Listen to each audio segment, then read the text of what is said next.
बिस्मिल्लाहिर्रहमानिर्रहीम। अस्सलाम वालेकुम। आप देख रहे हैं अलिफ न्यूज़ और मैं हूं आपके साथ माजिद अली। शामिल करते हैं आज की हेडलाइन। वज़ीर-ए-आज़म इमरान खान की एफबीआर की बेहतरीन कारकर्दगी पर तारीफ। सिंध में लॉकडाउन नोटिफिकेशन जारी, गैर जरूरी घरों से निकलने पर पाबंदी। भारत से पानी के मामलात पर कोई डेडलॉक नहीं, इंडस वाटर कमीशन का बड़ा बयान सामने आ गया। सऊदी अरब वैक्सीनेशन मुकम्मल करने वाले सियाहों को मुल्क में दाखिले की इजाजत।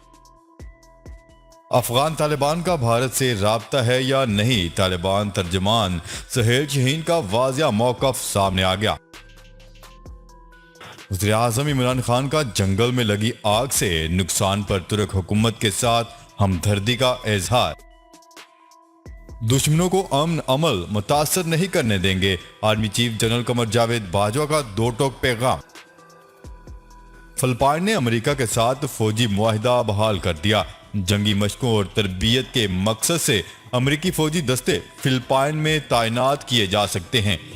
पाकिस्तान और दुनिया भर की खबरों से बाखबर रहने के लिए अलिफ न्यूज़ को सब्सक्राइब कर लें और बेल आइकन को क्लिक करना ना भूलिएगा। नाजरीन, अपनी आरा का इजहार कमेंट सेक्शन में लाजमी कीजिएगा।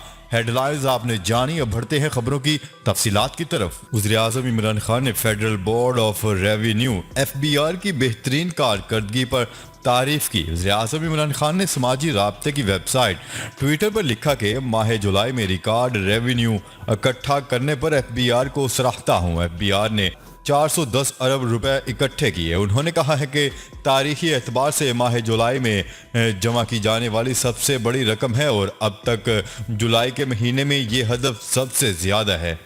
वज़ीर-ए-आज़म इमरान खान का मजीद कहना था कि एफबीआर ने जुलाई के लिए हदफ से 22% ज़्यादा रेवेन्यू इकट्ठा किया। ये वसूलियाँ मुस्तकिल माशी तरक्की और अफजाइश के हवाले से हुकूमती पॉलिसी की मजहर हैं।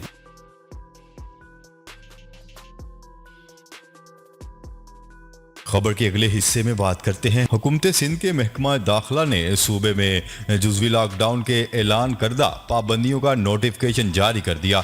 न्यूज़ रिपोर्ट के मुताबिक जारी करदा नोटिफिकेशन के तहत सिंध में आज से जुज़वी लॉकडाउन नाफिज होगा और शहरियों के लिए गैर ज़रूरी तौर पर घरों से निकलने पर पाबंदी होगी।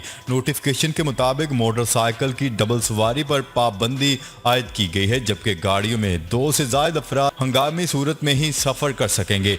जारी करदा नोटिफिकेशन के मुताबिक करियाना, बेकरी, सब्जी और गोश्त की दुकानें शाम 6 बजे तक खुली रखी जा सकेंगी। नोटिफिकेशन के मुताबिक बसें नहीं चलेंगी, लेकिन रिक्शा और टैक्सी के जरिए सफर करना मुमकिन होगा। रेस्टोरेंट से सिर्फ होम डिलीवरी की इजाजत होगी। न्यूज रिपोर्ट के मुताबिक नोटिफिकेशन में वाजिया किया गया है कि तमाम इम्तिहानात भी 8 अगस्त तक मुलतवी कर दिए गए हैं और तमाम जामियात को भी 8 अगस्त तक बंद कर दिया गया है।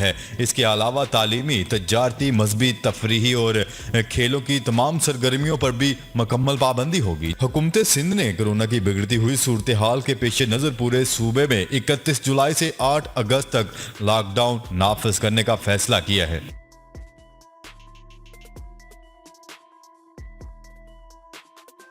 खबर के अगले हिस्से में बात करते हैं।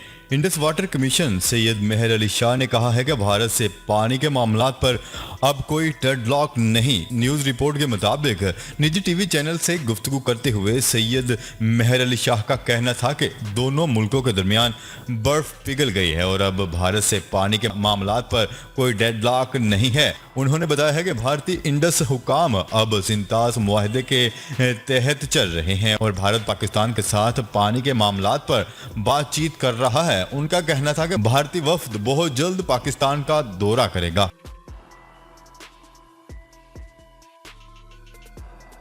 खबर के अगले हिस्से में बात करते हैं। सऊदी अरब ने वैक्सीनेशन मुकम्मल करने वाले सियाहों को मुल्क में दाखिले की इजाज़त दे दी। न्यूज़ रिपोर्ट के मुताबिक 17 माह की बंदिश के बाद मुल्क में सियाहों के लिए दरवाजे खोल दिए गए हैं, जिसके तहत कोरोना वैक्सीन की दोनों खुराकें लेने वाले मुकम्मल वैक्सीन शुदा सियाहों को 1 अगस्त से मुल्क में दाखिले की इजाज़त दे दी गई है। सऊदी वजारत सियाहत का कहना था कि 1 अगस्त से नाफज पॉलिसी पर पूरा उतरने वालों को मुल्क में दाखिले की इजाजत दी जा रही है, जिसके लिए कोरोना वैक्सीन की मुकम्मल खुराकें लेने वाले अफराद को सिर्फ वैक्सीनेशन सर्टिफिकेट पेश करना होगा, जिसके बाद इन्हें किसी करंतना की जरूरत नहीं होगी। वजारत सेहत की जानिब से जारी करदा बयान में मजीद कहा गया है कि सऊदी हुकूमत की जानिब से मंजूर शुदा फाइजर, एस्ट्राजेनेका, मोडरोना और जॉनसन एंड जॉनसन वैक्सीन की मुकम्मल खुराकें लेने वाले अफराद को मुल्क में दाखिले की इजाजत होगी। ताहम सियाहों को 72 घंटे कबल कोरोना के PCR टेस्ट की मुसद्दका मनफी रिपोर्ट दिखाना होगी। इसके अलावा सियाहों को अपनी वैक्सीनेशन के हवाले से नए इलेक्ट्रॉनिक पोर्टल पर रजिस्ट्रेशन करना होगी, जिसके जरिए इनका डाटा एक एप्लीकेशन में महफूज किया जाएगा, जो इन्हें अवामी मकामात पर दाखिले के वक्त दिखाना लाजम होगा।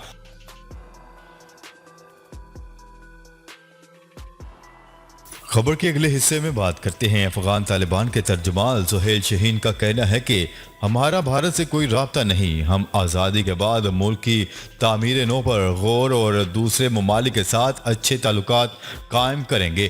किसी मुल्क या किसी ग्रुप को यह मौका नहीं देंगे कि वो अफगान सरजमीन से किसी को नुकसान पहुंचाए।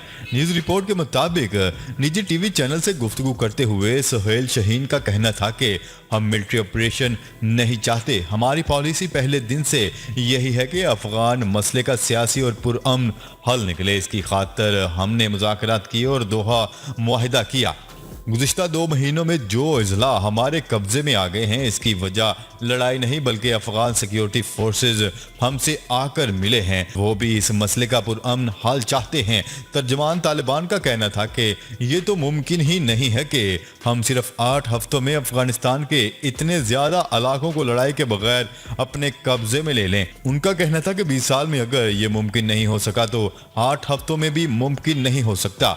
हमारे खिलाफ प्रोपेगेंडा किया जा रहा है। हम लड़ाई करके इन इजला पर कब्जा कर रहे हैं। एक सवाल के जवाब में सुहेल शहीन का कहना था कि काबुल इंतजामिया को जो मिलिट्री ऑपरेशन में शिकस्त होती है, वो इल्जाम लगाते हैं कि हमें पाकिस्तान अमदाद दे रहा है। ये मुमकिन ही नहीं है। हमने अपनी अवाम के साथ मिलकर अमेरिका जैसी सुपर पावर को शिकस्त दी है। कोई भी तंजीम ऐसी कामयाबी अकेले नहीं हासिल कर सकती। हम सारे ममालिक के साथ दोस्ताना ताल्लुकात रखते हैं। हम चीन भी गए, ईरान भी गए, पाकिस्तान और मास्को भी गए। ये किसी से ढका छुपा नहीं, लेकिन ये तासर ठीक नहीं है कि हमें कोई असला दे रहा है या कोई किसी किस्म की मदद फराहम कर रहा है। ये झूठा प्रोपेगेंडा है। खबर के अगले हिस्से में बात करते हैं। वज़ीर आज़म इमरान खान ने जंगल में लगी आग से नुकसान पर तुर्क हुकूमत और अवाम से अफसोस और हमदर्दी का इजहार किया। उन्होंने कहा है कि मुश्किल वक्त में तुर्क हुकूमत और अवाम की मदद के लिए तैयार हैं। आग से होने वाले नुकसान पर इनके दुख में शरीक हैं। वज़ीर आज़म इमरान खान ने अपने ट्विटर पैगाम में कहा है कि तुर्की के जंगलात में लगी आग से पैदा होने वाली सूरत हाल पर तुर्क हुकूमत और अवाम के साथ खड़े हैं। जंगल में लगी आग से होने वाले नुकसान पर इनके दुख में बराबर के शरीक हैं। वज़ीर आज़म इमरान खान ने मदद की पेशकश करते हुए कहा है कि मुश्किल वक्त में तुर्क हुकूमत और अवाम की मदद के लिए तैयार हैं। खबर के अगले हिस्से में बात करते हैं। दुश्मनों को अमन अमल मुतासर नहीं करने देंगे। इतलात के मुताबिक army chief general Qamar Javed Bajwa का कहना है कि पाकिस्तान और अफगानिस्तान का अमन एक दूसरे से वाबस्ता है और दुश्मनों को अमन अमल को मुतासर करने की इजाज़त हरगिज़ नहीं देंगे। ISPR के मुताबिक army chief general Qamar Javed Bajwa से अफगान मीडिया ने GHQ में मुलाकात की, जिसमें army chief general Qamar Javed Bajwa ने गुफ्तगू करते हुए कहा है कि मीडिया अवामी, समाजी और सकाफती राब्तों में पुल का किरदार अदा कर सकता है। मीडिया की जिम्मेदारी है अमन दुश्मनों की निशानदही करके शिकस्त दे।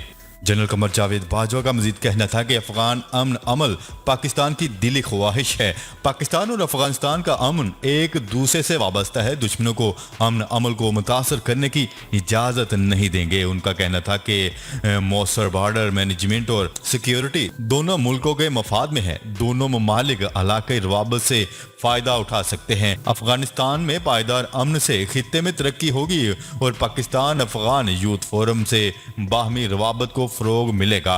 पाक अफगान नौजवान खित्ते का मुस्तकबिल हैं। अफगान सहाफ़ियों ने army chief general Qamar Javed Bajwa से मुलाकात और बातचीत पर शुक्रिया अदा करते हुए अमन के लिए पाकिस्तान की संजीदा कोशिशों की भी तारीफ की। अफगान सहाफ़ियों ने बड़ी तादाद में महाजरीन का ख्याल रखने पर भी पाकिस्तान का शुक्रिया अदा किया।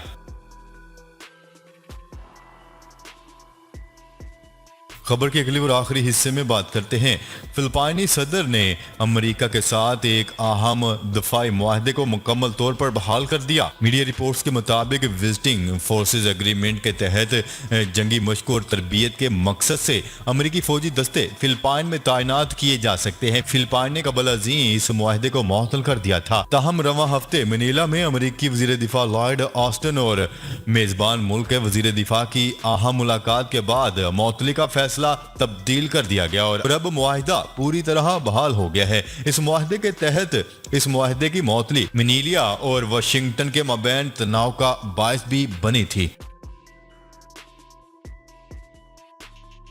जी तो नाजरीन, आज के लिए इतना ही। मजीद खबरें लेकर बहुत जल्द आपकी खिदमत में हाजिर होंगे। तब तक के लिए अपना ख्याल रखिएगा। अल्लाह निगहबान। पाकिस्तान जिंदाबाद। पाकिस्तान आर्मी पाइंदाबाद।